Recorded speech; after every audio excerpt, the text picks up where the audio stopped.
आज की हमारी क्लास है इंग्लिश, और इंग्लिश में हम थोड़ा सा रिपीटेशन करेंगे जो हमने पिछली बार करवाया था पार्ट ऑफ स्पीच वगैरह के बारे में। पार्ट ऑफ स्पीच में हम इस बार थोड़ा सा शॉर्ट फॉर्म में लेंगे ताकि आपको जल्दी याद हो जाए।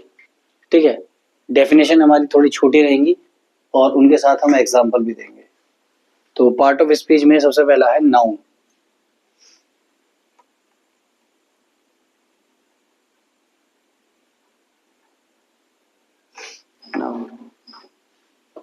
अब आपने शुरू से लेकर अभी तक यही पढ़ा होगा कि noun, a noun is a word used two names place और ए थिंग, है ना।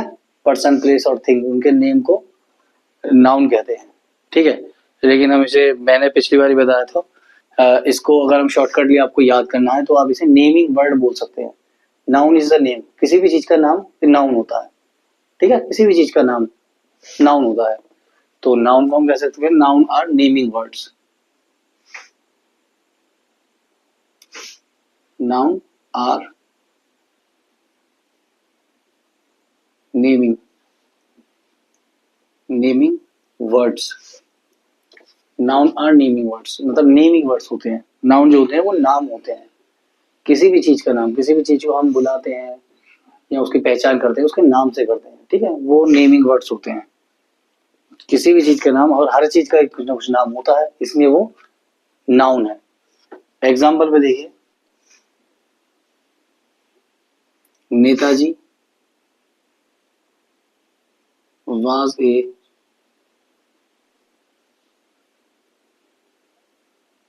great Indian leader। Netaji was a great Indian leader। Netaji थे, नेताजी एक भारत के महान नेता थे। ठीक है, नेताजी के यहाँ, नेताजी किसे कहा जा रहा है? सुभाष चंद्र बोस को। सुभाष चंद्र बोस को नेताजी कहते थे। ठीक है, यहाँ पर नेताजी और लीडर दोनों ही नाउन है। ठीक है, नेताजी और लीडर यहाँ पर दोनों ही नाउन है। इन्हें अंडरलाइन कर देता हूं, नेताजी और लीडर यहाँ पर दोनों ही नाउन है। ठीक है, दूसरा है हमारा verb.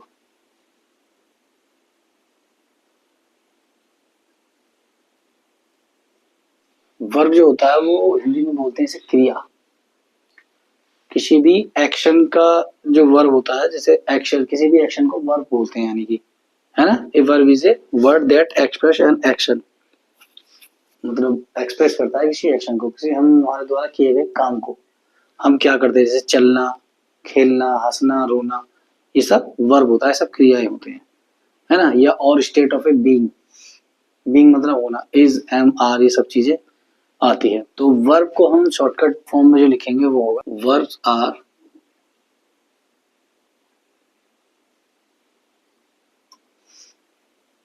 Action words. Action words किए गए कार्य, किए गए एक्शन जो होता है, जो हम करते हैं, उसके वर्ड्स जो यूज होते हैं। It was raining all night.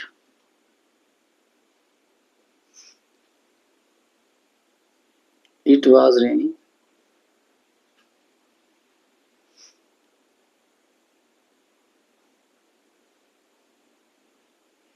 All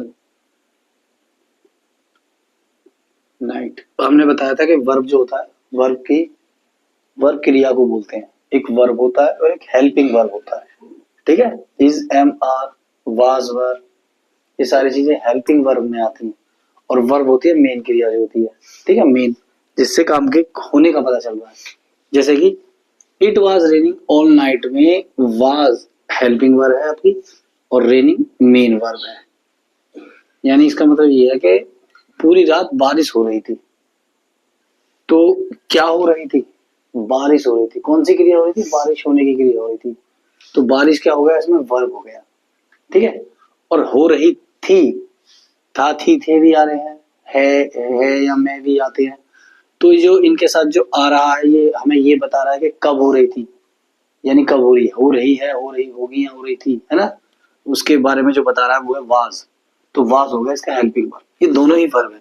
main verb हो गया जो क्रिया, जो काम जो हो रहा है, और हेल्पिंग वर्ब उसके साथ लगता है, इज, एम, आर वाला, जो हमें स्थिति बताता है कब की हुई है। ठीक है, तीसरा है वैसे हमने पढ़ा होगा कि प्रोनाउन जो होता है वो is used in place of a noun. Noun की जगह जो यूज होते हैं उन्हें प्रोनाउन बोलते हैं, है ना। इस तरह से पढ़ा होगा आपने, pronoun take the place of a noun. Pronoun take the place of a noun. Pronoun जो होते हैं वो नाउन की जगह पर लिए जाते हैं, ठीक है। एग्जाम्पल देखिए, आई मेट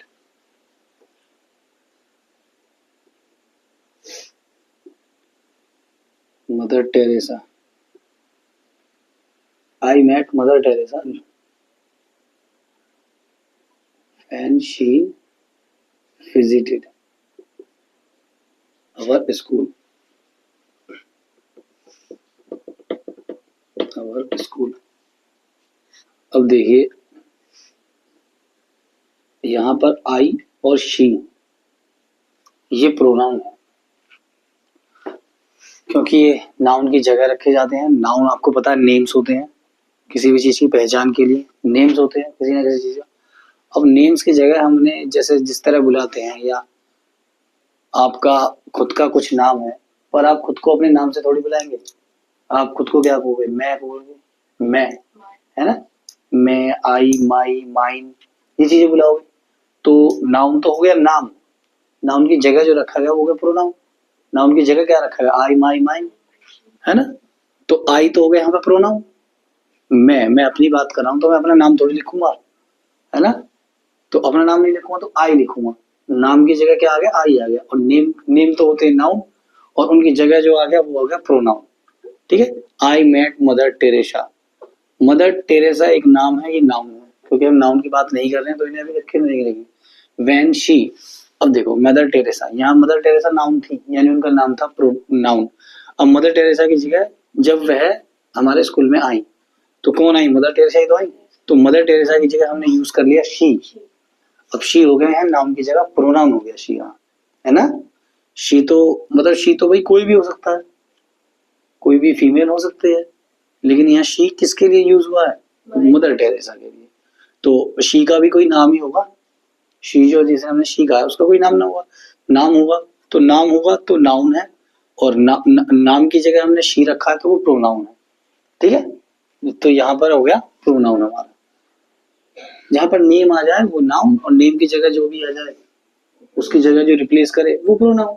बस ये याद रखना है आपको। 4।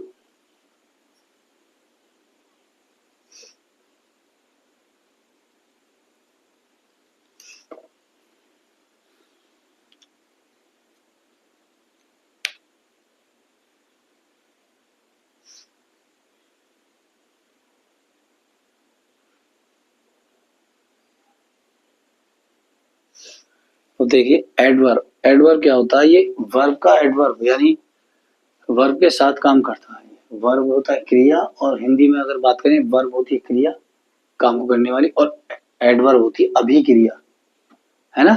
अभिक्रिया यानी an word is a word, an adverb is a word used to add something to the meaning of a verb. Verb के साथ कुछ और यूज करना, मतलब कुछ और वर्ड यूज ऐड कर देना, उसे बोलते हैं एडवर्ब, है ना। एडवर्ब, वर्ब के साथ कोई वर्ड ऐड करना, एडवर्ब। ऐसे पढ़िए, एडवर्ब में ऐड भी आ रहा, वर्ब भी आ रहा। वर्ब के साथ कुछ वर्ड ऐड कर देना उसे बोलते हैं एडवर्ब। कुछ जो मीनिंग होता है वर्ब का उसके साथ कुछ ऐड कर देना। जैसे कि एडवर्ब की पहले सीधी सीधी वो लिख लो, adverb tell how when where और। एडवर्ब क्या करता है हमारे साथ?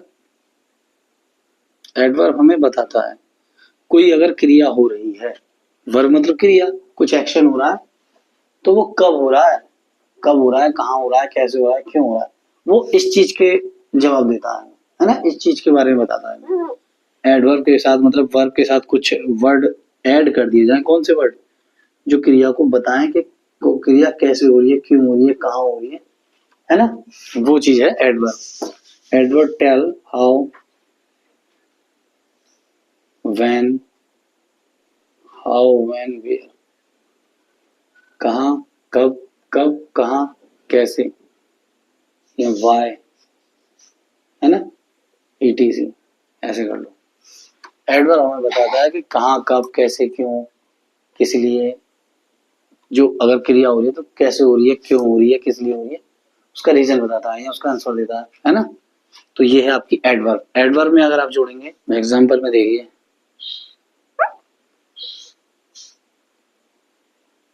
She arranged the flower quickly.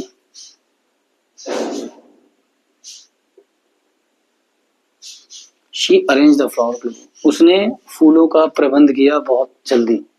Quickly माने जल्दी, तेजी से। उसने फूल अरेंज किए, यानी फूलों की कहीं जरूरत होगी तो उसने अरेंज किए होंगे, लाई होगी कहीं से, उसने बहुत जल्दी फूलों का अरेंज कर लिया। तो शी अरेंज द फ्लावर्स, इतना अगर पढ़ें तो शी अरेंज द फ्लावर, उन्होंने फूलों का क्या किया, अरेंज किया, है ना, व्यवस्था की, व्यवस्था करना, अरेंज किया। तो यहाँ तो वर्ब हो गया, अरेंज किया, ठीक है। कैसे किया, क्विकली, बहुत जल्दी किया।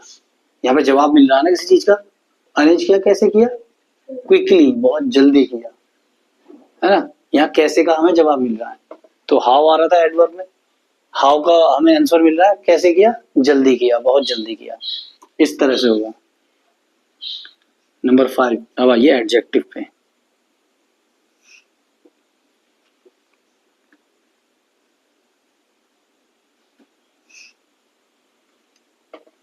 एडजेक्टिव होते हैं किसी चीज की विशेषता बताने वाले, है ना, किसी चीज की विशेषता बताने वाले, जो नाउन को बताते हैं। नाउन जो डिस्क्राइब करते हैं, नाउन को डिस्क्राइब करते हैं उसकी विशेषता बताकर, ठीक है। यानी नाउन के बारे में और जानकारी देते हैं हमें कौन, एडजेक्टिव्स। एडजेक्टिव्स में अगर आप लिखेंगे छोटा सा ऐसे लिख दीजिए, adjective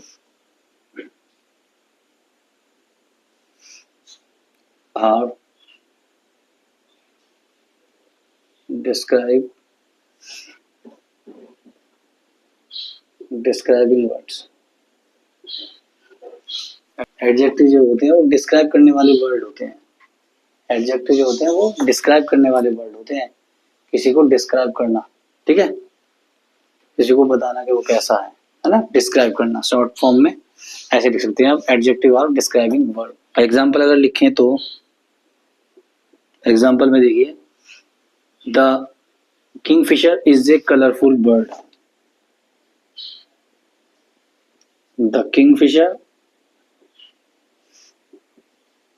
is a colorful bird. The kingfisher is a colorful bird. यहाँ पर जो कलरफुल है वो आपका एडजेक्टिव है। ये नाउन को डिस्क्राइब करते हैं। देखिए कैसे डिस्क्राइब हो रहा है, एग्जाम्पल में कैसे पता चल रहा है। The Kingfisher is a colourful bird. यहाँ किंगफिशर नाम है बर्ड का और यहाँ बर्ड भी है, तो दोनों नाउन हुए, ठीक है। ये नाउन को डिस्क्राइब करती है, noun. Kingfisher is a bird होता, किंगफिशर एक पक्षी है, लेकिन किंगफिशर कैसा पक्षी है, किंगफिशर की पक्षी की विशेषता बता रहा है, वो एक कलरफुल पक्षी है। कलरफुल, क्या विशेषता उस पक्षी की कि वो कलरफुल है। एडजेक्टिव क्या करते हैं भाई, डिस्क्राइब ही तो करते हैं, उनकी विशेषता ही तो बता रहे हैं चीजों की। तो ये बर्ड को यानी नाउन का डिस्क्राइब कर रहा है, कैसे, उसकी विशेषता बताकर, कलरफुल, ठीक है। एडजेक्टिव क्या होते हैं, वो डिस्क्राइब करते हैं नाउन को यानी वर्ड्स को, ठीक है। ये हो गया आपका। अभी और रह गए, 3 और रह गए, उन्हें नेक्स्ट पेज पर करेंगे, ठीक है। सो उतारिए आप कंजक्शन। कंजक्शन जो होते हैं वो दो वर्ड्स को या फ्रेज को या सेंटेंस को ऐड करने का काम करते हैं, जोड़ते हैं। दो बातें हो रही हैं, दोनों बातों को एक बात में कर देना, यानी एक साथ कर देना, दो चीजों को एक साथ जोड़कर रख देना, वो है कंजक्शन। अब दो चीजों को जोड़ने के लिए कौन कौन से वर्ड यूज होते हैं, एंड, और, बट, इफ, है ना, बिटवीन भी, हाँ, थो, ये चीजें होती हैं, ठीक है। दो वर्डों को, दो वर्ड या दो फ्रेज या दो सेंटेंस, दो नहीं कहेंगे, ज्यादा भी हो सकते हैं, है ना, वर्ड, फ्रेज और सेंटेंस को आपस में ज्वाइन कर देना, जोड़ देना, मिला देना, वो होते हैं कंजंक्शन। ठीक है, एंड ज्यादातर एंड करके हम चीजें यूज कर देते हैं, है ना। तो कंजंक्शन आर ज्वाइनिंग वर्ड्स, ऐसे लिख सकते हैं, conjunction are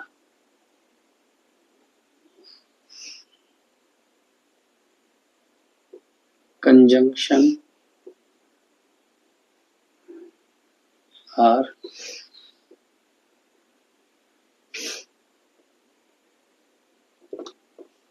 conjunction are joining words,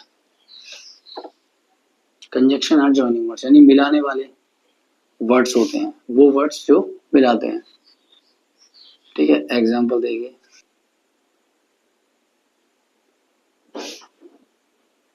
Sita and Gita are twins. Preposition, preposition में देखिए, प्रीपोजिशन होता है जो किसी नाउन या प्रोनाउन की पोजीशन बताता है। ठीक है, किसी नाउन या प्रोनाउन की पोजीशन बताए, वो होता है प्रीपोजिशन। ठीक है, किसी सेंटेंस में कोई नाउन होता है या प्रोनाउन होता है, तो वो क्या करता है, वो उसकी स्थिति के बारे में बताता है, नाउन और प्रोनाउन की पोजीशन के बारे में बताता है, किस तरह के हैं नाउन और प्रोनाउन। तो अगर इसे अगर छोटे उसमें लिखा जाए तो conjunction are joining words, sorry conjunction नहीं बोल रहा, preposition. Preposition shows, preposition show relationship,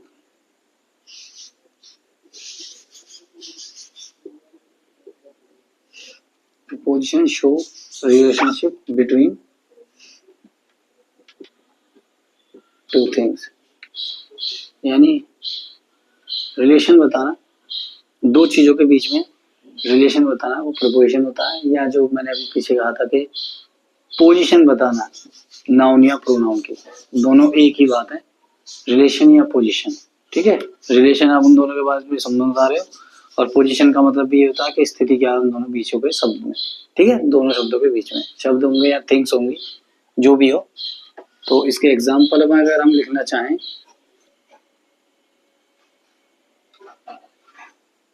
there is a range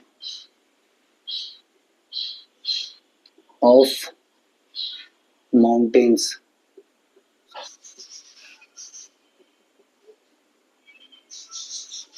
behind our house. ये देखिए, बिहाइंड, यहाँ जो बिहाइंड जो आ रहा है वो आपका प्रीपोजिशन है। बिहाइंड जो आ रहा है वो आपका प्रीपोजिशन है। देखो, there is a range of mountains behind our house, यानी कि कह रहा है कि हमारे घर के पीछे पहाड़ हैं बहुत सारे।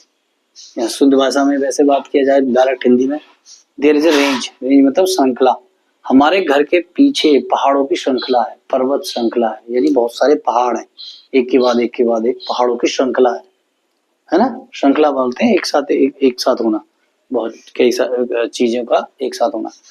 तो पहाड़ों की श्रृंखला है, मतलब कि किसके पीछे, हमारे घर के पीछे। अब यहाँ रिलेशन की बात करूं तो रिलेशन बताया जा रहा है घर में और पहाड़ों में, माउंटेन्स में, घर में और पहाड़ों में क्या संबंध है।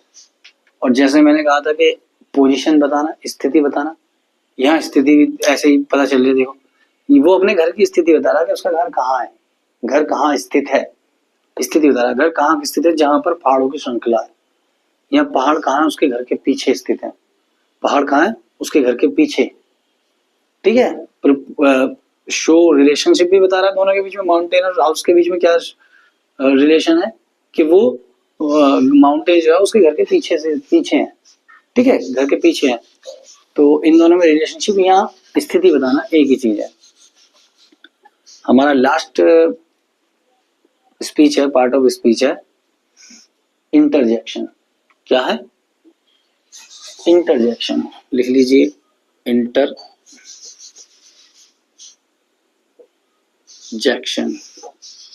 इंटरजेक्शन। अब ये इंटरजेक्शन जो होते हैं वो एक्सप्रेस करते हैं किसी की फीलिंग्स को या इमोशंस को। ठीक है, किसी फीलिंग्स या इमोशन को एक्सप्रेस करते हैं, या जैसे कहते हैं, या स्ट्रॉन्ग फीलिंग बोल देते उसे, है ना, सीधे सीधे वो लिख दो, इंटरजेक्शन एक्सप्रेस फीलिंग्स या strong feelings. Interjection express strong feeling, strong feeling या सडन फीलिंग, कुछ भी लिख सकते हैं। स्ट्रॉन्ग फीलिंग कैसे करना है, एग्जाम्पल क्या हो, जैसे सडन फीलिंग आई एक साथ, स्ट्रॉन्ग फीलिंग आना एक साथ, जैसे चौंकना जाते हैं बहुत तेजी से करते हैं, जैसे एक साथ हम जब मान लो कोई मैच जीत गए तो कैसे करते हैं, हुर्रे हम मैच जीत गए, एकदम वाह करते हैं, ओए करते हैं, आउच करते हैं। ये चीजें सडन एक्सपीरियंस या स्ट्रॉन्ग फीलिंग होती है ना, इमोशंस होते हैं जो एक साथ उभर कर आते हैं, उन्हें उसमें वो किस में आते हैं, इंटरजेक्शन में आते हैं, इंटरजेक्शन में आते हैं। जैसे वाओ है ना, हुर्रे, ओह, आउच, ये वाले जो वर्ड होते हैं एक साथ जो निकल के आते हैं, ये आपके फीलिंग्स ही तो होती हैं, एक साथ जो निकल के आते हैं उन्हें बोलते हैं इंटरजेक्शन। जैसे कि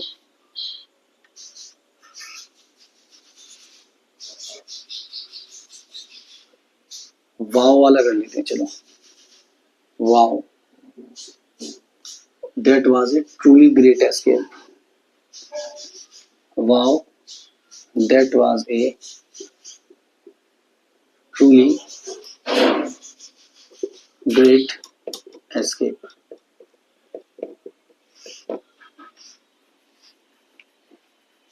truly great escape, wow truly great escape, ठीक है। तो यहाँ पर आपके ये पार्ट ऑफ स्पीच की ये शॉर्टकट जो हमने करवाए थे, जल्दी जल्दी जो करवाए थे, इनसे पहले वाली क्लासों में आप देखेंगे तो काफी टाइम लगाकर हमने, है ना, थोड़ा खुला खुला, थोड़ा ज्यादा वो मैटर करवाया इसमें। ये हमने एक एक लाइन की डेफिनेशंस करवा दी उसमें, उनमें थोड़ी ज्यादा थी, उनमें थोड़ी बड़ी है, इनसे एग्जाम्पल भी ज्यादा है और एक्सरसाइज भी करवाई हुई है हमने। आप पिछली क्लासों में देखेंगे तो आपको एक्सरसाइज मिलेंगी, ठीक है। आप इन्हें उतारिए, आज की क्लास में आपका इतना ही, ताकि आपका रिवीजन हो सके, इसलिए हमने दोबारा करवाए हैं और शॉर्ट फॉर्म में करवाए हैं ताकि आपको जल्दी रिवीजन हो जाए, ठीक है।